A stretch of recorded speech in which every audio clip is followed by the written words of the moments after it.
the Nick City Dancers, and you're checking out JRSportBrief. That's kind of awesome, isn't it?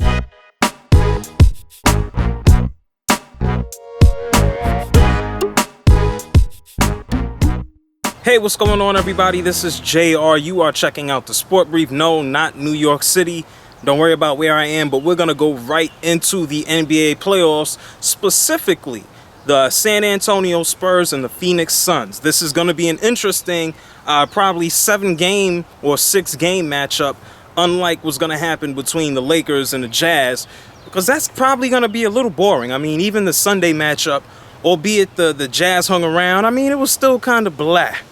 This matchup between the Spurs and the Suns is probably going to come down to the bench. Which team's bench is going to decide to show up?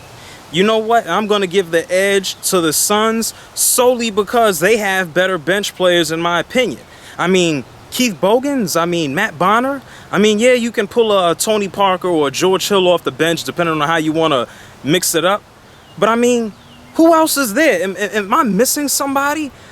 Jared Dudley, if that man shows up, if Dragic shows up, if Jason Richardson, albeit he's a starter, if he shows up, the Suns are going to be tough to beat. We all know that the Spurs rely more so on defense and turning those defensive stops into points. But you know what? It's not going to matter if they cannot put any points up. But at the same time, Richard Jefferson, he can wake up tomorrow and say, hey, you know what? I'm going to go out and play.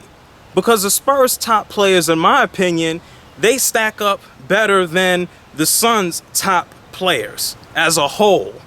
But I'm going to give it to the Suns just because of their bench. But bottom line is, whichever team's bench decides to go out and play hard and actually win and contribute, that's who's winning the series. Let me know what you guys have to think. Hit me up, JRSportBrief@gmail.com.